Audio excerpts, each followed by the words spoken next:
Emjay's Diary. Dear Diary, today I woke up. This is a good thing. It means I'm alive. I really didn't want to wake up dead. I've heard it's very bad. What's weird is I woke up in a place I didn't go to sleep. That's right.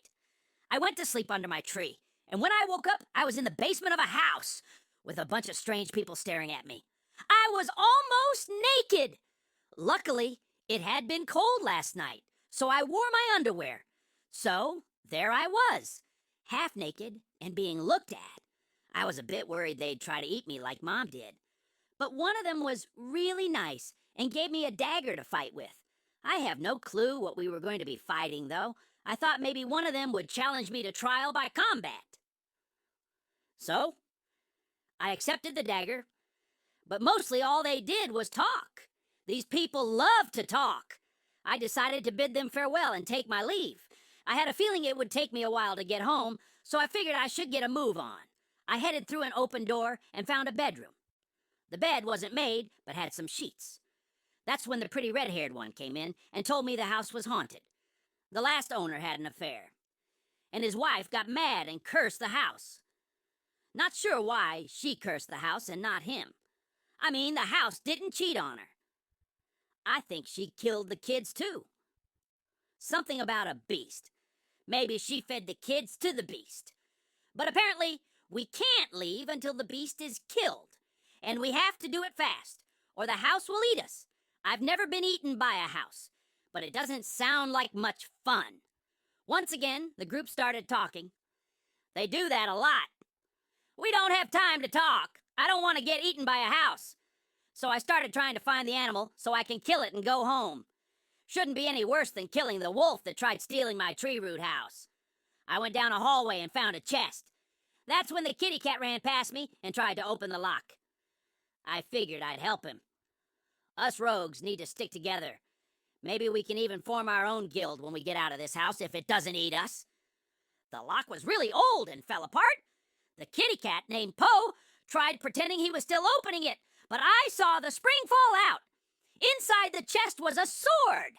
Someone told me I could have it, I think, so I grabbed it.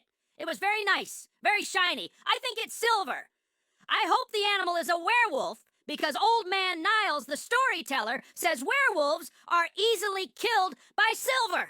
If it works, I'm going to call it Wereslayer. I tried showing my new friends the sword, but they said I was waving it around too much. I think they thought I couldn't handle a weapon. So once again, they started talking. That's when I heard the tick-tick and chanting. I figured we needed to move, so I left them again to go find the animal. I'm not sure, but I think maybe they liked the idea of being eaten. Poe and I ran down a hall, and Poe found a tern that had some insects in it. He said they were mashing. I didn't know what that was, and was told, it's what monsters do when they dance. Maybe it was moshing. I am unsure. I will remember to ask the bugbears that live in the cave by the river. I will keep this in mind. I've never danced with monsters, but it could be fun. There's a guy with strange tattoos that dance on his skin.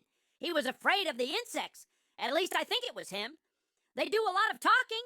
Sometimes it's hard to realize who's talking at any given time. They decided to leave the bugs alone and go down the hall. Poe found a room with a table. The red-haired girl, I think her name is 6, ran past me and went into the room. A creature started making noise. Once again, they were busy talking, and this strange creature with tentacles and a face like a human with a lot of teeth dropped out of the ceiling and tried to bite 6. She was able to dodge it, though. That's when everything started happening very fast. My original plan was to push 6 out of the way. But next thing I know, people are running past me. One of them yelled something to someone named Jesus Christ. Another started talking to herself. These guys sure love to talk.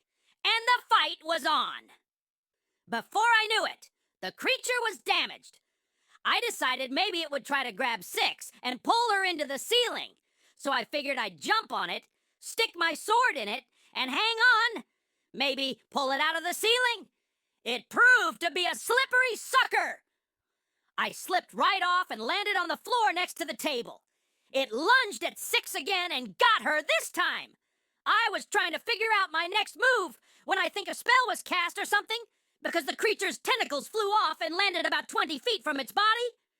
The creature wasn't happy at all. Luckily, however, it never got to show how unhappy it was because my friends killed it. Six had slime and crud all over her, and Raven, he's the one with the dancing tattoos, tried to clean her off. But then all his clothing rotted and fell off. The others couldn't take their eyes off him.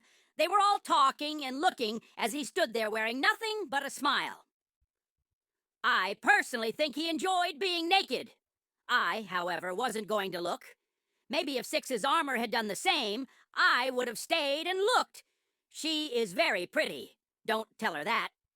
But I don't like looking at boys, so I ran and grabbed a sheet to throw on him, but that rotted as well. I decided to look elsewhere and search the room while he attempted to mend his clothing. I found a hallway to the north. Once again, the group was talking. You know, for a bunch of people who are about to be eaten by a house, they aren't in much of a hurry. Luckily, I am here. I started down the hallway a little bit when they called me back. They wanted to now go to the motion bugs. That worked for me. So I ran over there and had to wait for them while they finished talking. Eventually, they came over, and I asked the one who had the lights. I forget her name, but she had these really cool light balls. To throw the balls down the hallway, and maybe the bugs would follow them or retreat from them. She kind of did, but it didn't work. That's when Six again pushed past me. I think she wants to be the leader. I don't think she knows that rogues like me and Poe make good scouts. I'm actually not sure if these guys have ever been on an adventure. Anyway, guess what happened? She fell through the floor. She seems to get hurt a lot. Maybe I'll have to keep an eye on her more often. So, there she was in a pit of spikes 10 feet down. The others were greatly distressed. Apparently, they had tried to get a rope once and almost died. Luckily, again, I was there. Using my gnome brain, I remembered the tentacles were long enough to reach her, so I ran and grabbed one.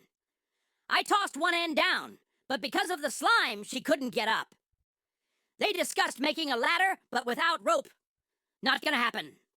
However, using my goblin brain, I had a gross but good idea. A tentacle ladder! I told her to throw some boards up, and using my dagger, I was able to poke holes in the tentacle all the way through and insert some smaller boards. Tentacle ladder! She was able to climb up it. Then they started talking. Again! No time. No time. I jumped over the pit and ran to the end of the hall. The bugs did nothing. Once again, they yelled at me, but I'm used to that. They don't know it, but I'm helping them not get eaten by a house. I found the chanting was coming from a staircase that went down. I suggested going down that way, but they were too busy talking to hear me. That's when Poe came down the hall and suggested we go to the left and upstairs. I liked Poe, so I decided to go with him. That's when he ran into 3 ghouls. As I write this, the ghouls are staring at him. Do ghouls also mosh? Maybe they just want to dance? I am unsure, but if we survive, I will write more when I get the chance. If I don't get eaten by a house, that is. MJ.